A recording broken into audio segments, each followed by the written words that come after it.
Welcome to the deep dive. Today we're looking at something, well, pretty fundamental, wouldn't you say? Absolutely. The big one. What happens right at the very end? Exactly, that final moment of consciousness. Does it just stop? Like flipping a switch, picture goes black. Or uh, does awareness somehow linger, stay active, maybe even hyperactive, right up until the last instant? That's the core question. Mhm. And for this deep dive, our mission is to give you a solid look at this transition.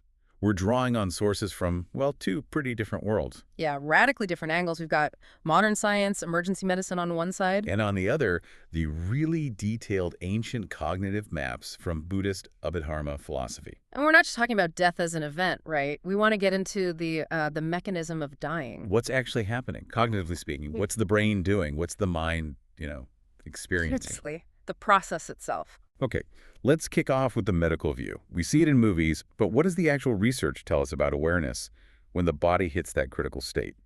Is it overwhelming pain or something else? Generally, the clinical picture points more towards a fade, a systematic, kind of gradual shutdown. A fade. Yeah, often that acute sense of pain actually lessens. People describe it more like being dreamlike or semi-conscious. It's like the brain's triage system kicks in. Right, the body's in crisis, so the brain starts rationing resources, what gets cut first. Exactly that.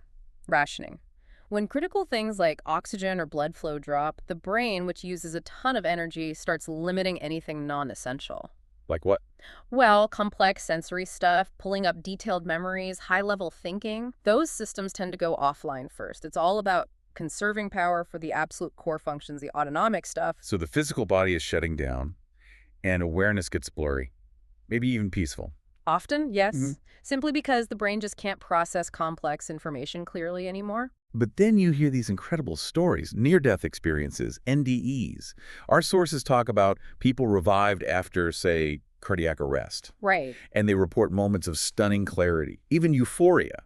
Exactly when, clinically, they should be completely out. Yeah, they talk about seeing bright lights, floating tunnels, sometimes a whole life review flashing before them. How does science square that circle?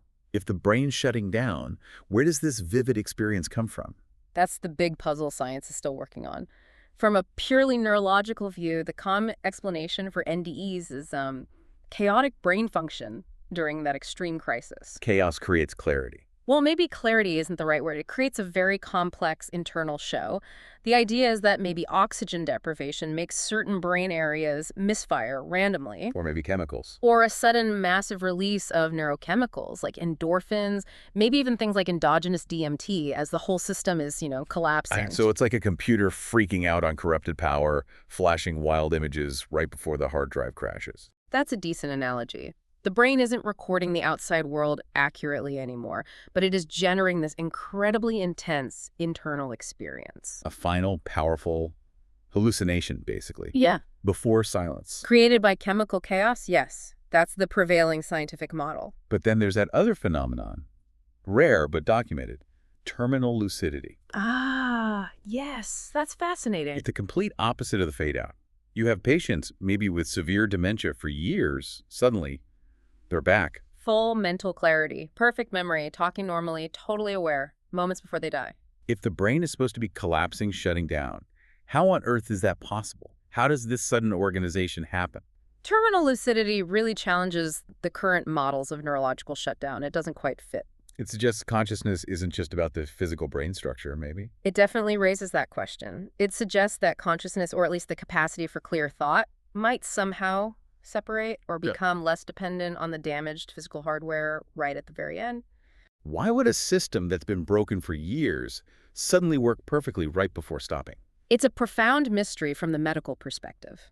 It implies the mechanism driving awareness might be more complex than just neurons firing. Okay, that's a perfect bridge. We go from this medical view, the fade, the chaotic NDEs, the unexplained lucidity, to a completely different map, Buddhist Abhidharma. Right. And here, that idea of the picture cutting to black, categorically rejected. So no switch flipping off. Absolutely not. The core Abhidharma teaching is that life isn't static. It's a flow, a rapid, continuous stream of cognitive processes, Vitichitta. A stream. Exactly. And death isn't the end of the stream, it's just a transition point within it. It's actually seen as a moment of incredibly focused cognition. Okay, walk us through that. How does this continuous flow handle the body shutting down? Well, as the physical body fails, the senses go offline one by one. Eyesight, hearing, smell, taste, touch, the five physical senses cease functioning. Makes sense. Diet.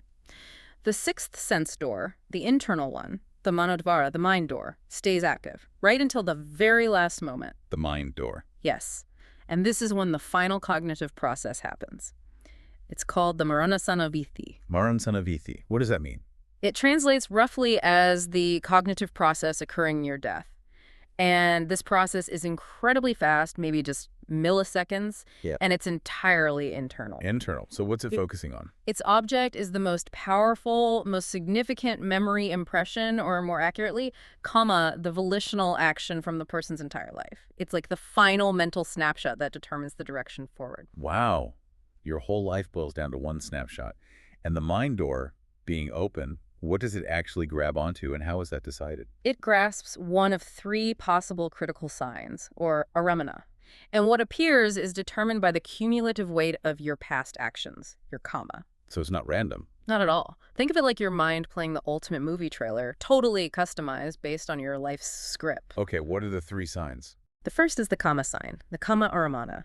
Here, you actually see an image of a significant past action itself. Like a memory replay. A very vivid one. If your strongest kama was, say, a powerful act of kindness or charity, you might see that act unfolding.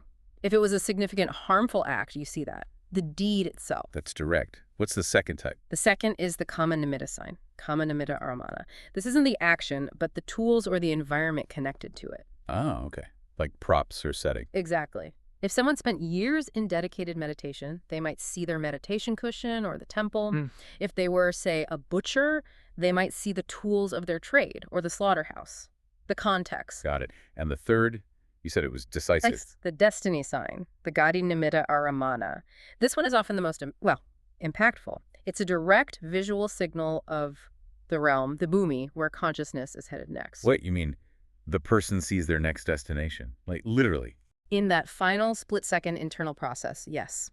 They might get a glimpse of beautiful celestial realms, heavenly mansions, or, conversely, images suggesting suffering, fire, darkness, places of torment. That's intense. So the mind gets undeniable visual feedback about where it's going. That's precisely what the Abhidharma texts describe. And this final aramana isn't just a preview, it's the result of the mind, in its final moments, desperately grasping the most prominent object available to it. Driven by the weight of past karma. Exactly. If wholesome actions were dominant, the sign is positive. If unwholesome actions held more weight, the sign reflects that, potentially leading to suffering. And this sign, this final object, immediately conditions the Padasandhi-sutta. The rebirth linking consciousness. Correct. That sign becomes the anchor point, the link that pulls the stream of consciousness into the next existence. Which means holding on to wholesome awareness, having sati or mindfulness in that moment must be incredibly important. Supremely important for what's considered a good death in this tradition. But Yeah. if the person is untrained and the senses are gone, are they really capable of maintaining sati? Is that realistic? That's the huge difference between a trained mind and an untrained one at this point. For most people, the experience of the Maranasanaviti, regardless of the sign, is likely rapid, overwhelming, maybe confusing, or even terrifying. Like being thrown into an intense dream or nightmare. Yes, exactly. Powerful, vivid, but without real control or stability. That state is often without clear sati, How so? because the sensory organs are gone, right? Yeah. So the mind door, the manodvara, is operating on its own momentum. If a frightening destiny sign appears, an untrained mind lacking sati will likely react instantly. With fear, panic. Fear, aversion, clinging, panic. Okay. Yes. And that reaction itself reinforces the unwholesome karma and helps solidify an unwholesome destination. Okay, this makes me think back to terminal lucidity again. Could that sudden clarity, that ability to be calm and aware, be seen as a flash of true sati right before the end? It's a very interesting possibility from this perspective. True sati here means the mind stays calm, neutral, stable. It doesn't matter if the sign is wonderful or awful. How does that work? It means having the presence of mind not to cling desperately to a pleasant sign or react with terror and aversion to an unpleasant one. It's about maintaining a wholesome, non-reactive quality right up to the very last flicker of this life's consciousness. And crucially, in this model, there's no waiting room, right? No gap. Absolutely zero gap. The moment the Cuticita, the final death consciousness of this life, ceases, instantly the Patisandhicita, the rebirth-linking consciousness for the next life, arises. No pause, no cut to black. None. It's seamless. The physical body dies, yes, but the mental process, the stream of consciousness, is instantaneous. It just transitions from the object of that final moment here to the first object of the next existence there. Okay, that continuity is fascinating, but it brings up a huge question for most of us. If the stream is unbroken, why don't we remember our past lives? If I was just someone else a moment before I was me, why is that memory gone? Right, the big question of forgetting. The memory loss isn't like hitting delete at the moment of death.